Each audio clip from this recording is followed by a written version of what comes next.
Mauro, se a gente for analisar a igreja brasileira, nós temos assim pouca ênfase na teologia, digamos assim, acadêmica, uma teologia mais profunda.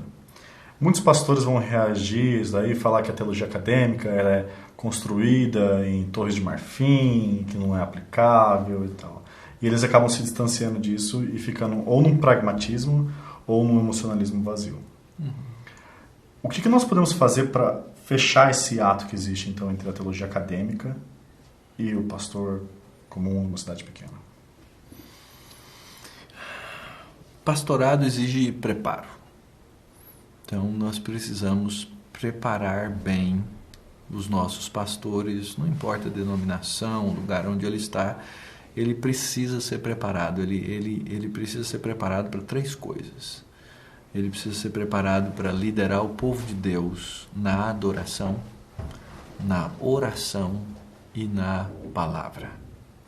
Ora, se nós temos instituições teológicas que não preparam o pastor nessas 3 coisas, nós temos um problema aí nessa teologia que está sendo ensinada, e isso pode acontecer em muitas instituições de ensino teológico, de ensino acadêmico. Minha percepção da teologia é que, na verdade, toda teologia ela é prática. Se ela não for prática, ela tem um defeito, ela tem um erro nela.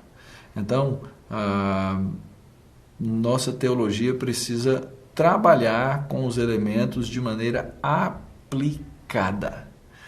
Ora, por exemplo, vamos pensar aqui um exemplo, teologia da justificação. Pouca gente sabe o que é a teologia da justificação, na verdade. Se você for perguntar lá para o membro da igreja desse pastor que você citou aí, né, imaginário, ele talvez não saiba. Talvez ele saiba, ele tenha uma ideia, e ele sabe fazer uma narrativa disso, simplificada, ou até ele sabe colocar uma ordem lógica desse assunto e dizer o que ele é justificado pela fé, etc. e tal. Agora, não existe teologia mais prática do que a teologia da justificação.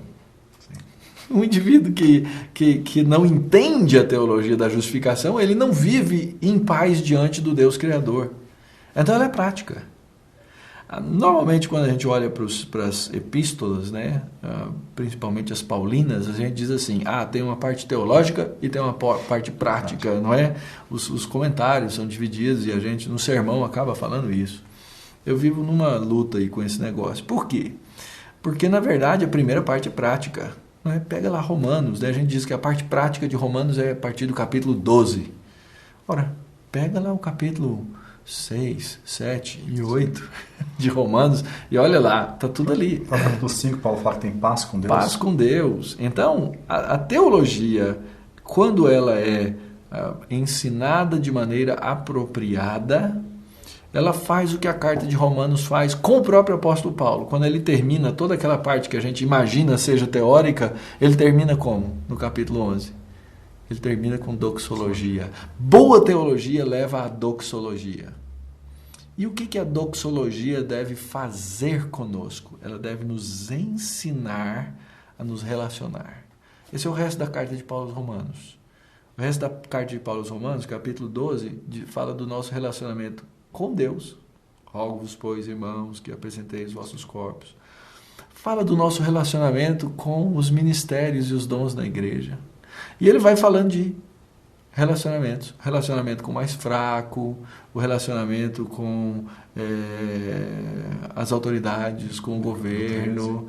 Exatamente. Então, na verdade, eu prefiro chamar assim. Eu digo que a primeira parte é a teologia prática e a segunda parte é a teologia relacional. Ou seja, se a teologia não chegar no indivíduo e não causar uma mudança de relacionamentos, todos esses relacionamentos, essa teologia tem um problema ou esse indivíduo tem um problema. Se a teologia ela é expressa, mas ela não leva à doxologia, ela já tem um problema.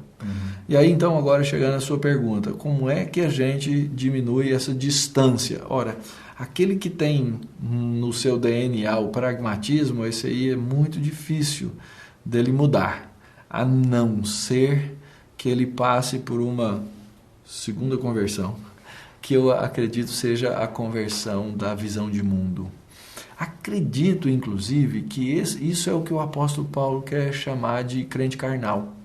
Um crente carnal, nós não acreditamos que ele seja aquele que vive com um pé na igreja e outro no mundo, né? Não tem. Se o cara vive com um pé no mundo, ele está no mundo mesmo. Ele pode até ir na igreja, mas o crente carnal é o crente que não tem a mente de Cristo. E aí, então, você encontra, me desculpem os colegas, pastores carnais. Eles não pensam com a mente de Cristo para desenvolver seus relacionamentos, para desenvolver o seu ministério na igreja, para cuidar do povo de Deus. Ele descobre mecanismos, coisas que dão certo, ele descobre o ativismo, ele descobre uma série de coisas e ele se abraça aquilo e se entrega aquilo como se aquilo fosse a verdadeira fé. E, na verdade, muitas vezes é mais religião do que fé verdadeira. Não é? E veja bem, Jesus não era contra a religião. Ele falava de praticar o que? A verdadeira religião. Tiago vai falar de verdadeira religião. Nós temos que praticar a verdadeira religião. É aquela que vem pela palavra de Deus. Né? Então, eu vejo que para diminuir esse espaço, não é? Nós temos que ter instituições teológicas que treinem com essa consciência.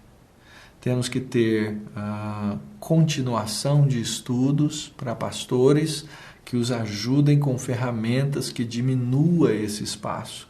Isso envolve uma série de coisas, inclusive a linguagem, né? Nós somos viciados em evangeliquez, teologuês, e às vezes a gente não consegue falar a linguagem do povo que não estudou essas coisas. Às vezes não é nem povo simples. Sim. É simplesmente um povo que não estudou, que não conhece a metalinguagem. Aí eles não conseguem se relacionar com